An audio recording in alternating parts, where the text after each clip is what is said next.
from the National Bureau of Statistics shows Nigeria's total foreign trade in goods hit just over 12 trillion naira in the first quarter of this year, with a slight improvement in merchandise trade attributed to marginal increase in exports and import trade. Bamidele export consultant, joins me now to unpack the numbers. Bamidele, thank you for taking the time out to join us today. Thank you very much, Esther. How are you today? I'm very well, thank you. So let's get right to it. Nigeria's foreign trade, we're seeing obviously a 17.5% drop from what we had in Q1 of 2022. But I'd like to just get your own reading of this data, looking at, of course, the top goods and where we saw some of the pain points for Nigeria. We have some expectation, normal expectation, as usual. That are not surprising, but we have some good news and, of course, some bad news. Bad news because NEPC, CBN are doing a lot, trying to put a lot together to be able to grow export, but some of the data coming out are showing some decline that are not too palatable. I mean, it's Q1, so let's see what happens for the rest of the year. So US and Netherlands are our top import-export trading partners, and that remains. Crude still remains the major foreign exchange earner. Of course, as expected, China still holds about 25% as the source of import of Nigerian goods. That's expected. I mean, that sometimes it's even up to 30%. Major shipment by sea, 98% of our export is by sea and 94% of import by sea. Of course, air is 5%. The fact that exports by air is also very low, less than 1%, also very instructive. But like I said, they're expected. The good news, the fact that for the first time we have soybeans as a major agro commodity export from Nigeria.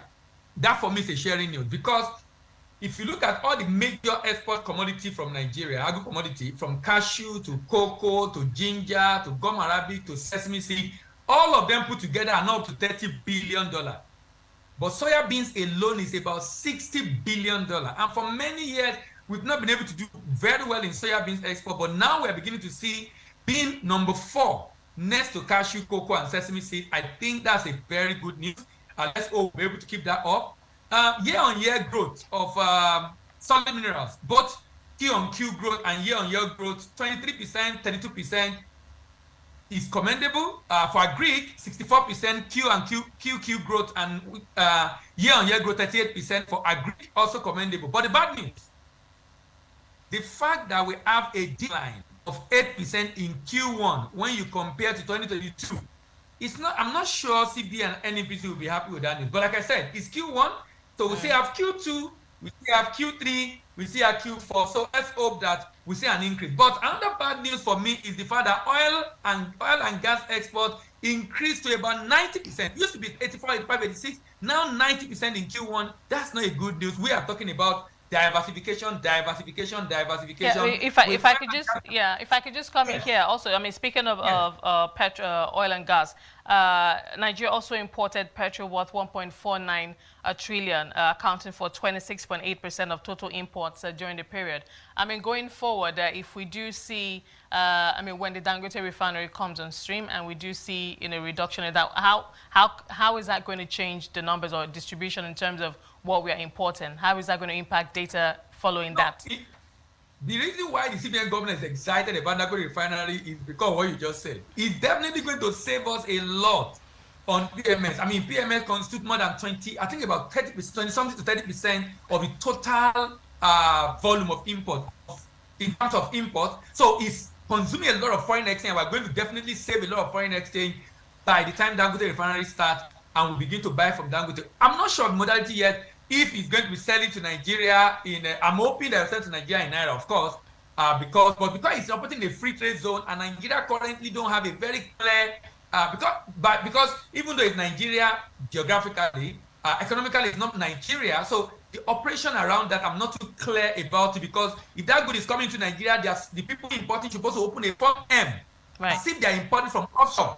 So the dynamics around that is still not very clear, but whichever way we look at it, it's going to send Nigeria some foreign exchange, definitely. Right. Is there a plan that spells out perhaps, for example, the top 5 or top 3 commodities, particularly agro, that Nigeria wants, to export? Is there such a document or a plan? And also and secondly, our trading partners, of the top 5, there is still no African country on that top 5. You and I had this conversation the last time. What needs to change for this to happen? Now, very important question. That's actually one of the things that is necessitating AFCFTA. And it's important for us to know that majority of our exports are commodity, agro-commodity, agro-commodity and solid minerals. And our raw material are going to Europe and Asia, and of course, America.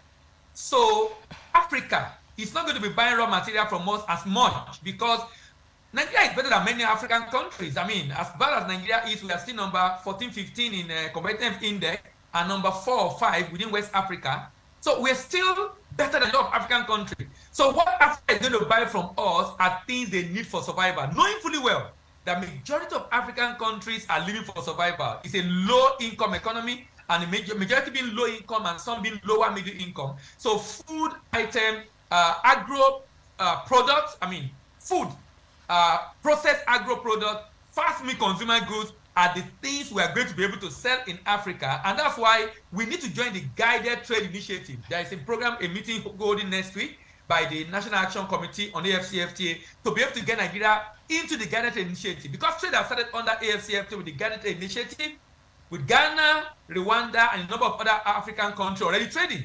So maybe that will be able to change that narrative, like you said. In terms of top agro commodity, I know there are priority areas. Cocoa, cashew, ginger, shea butter, palm oil are priority areas. But it's good that we are now seeing that we need to also include, because if our goal is to get more foreign exchange, then we should go for commodities that have high demand that Nigeria produce, of which the soya beans being one of them, and more importantly, even corn being one of them, even though Nigeria prohibits corn export, but corn demand is about 30 billion, much more than cocoa demand in the world.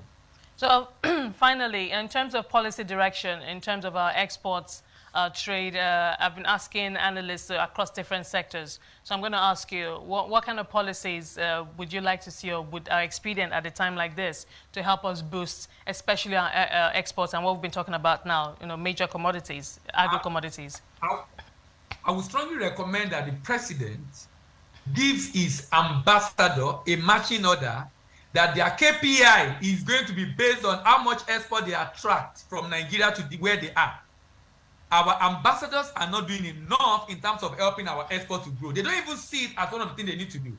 I'm looking at a situation in which, imagine the president telling them, your KPI is the volume of export, the growth. You must increase the growth of export to your country as much as did. That means you need to begin to look for market for Nigerian products. If we can do that, maybe that will contribute a lot to our export. But more importantly, is the fact that we need to grow the number of exporters in Nigeria. Number of exporters in Nigeria is lower than Ghana, lower than South Africa, lower than Cote d'Ivoire. Nigerian exporter is not up to it's not up to 4,000 companies registered. Those exporting every year is about 1,000 plus. But registered not up to even 5,000. Ghana is about 10,000. Cote d'Ivoire is much more than that. South Africa is over 40,000. But Nigeria needs to grow the number of exporters. And I strongly believe if we do that and help them, particularly the manufacturers and SMEs, in terms of readiness and de-risk the sector, we'll be able to grow exports significantly. And in de-risking the sector, I would strongly recommend we consider export credit insurance. Next-in bank should take export credit insurance, covering not just covering country risk, but also counterparty risk to be able to encourage banks to be able to invest and finance exporters in that sector.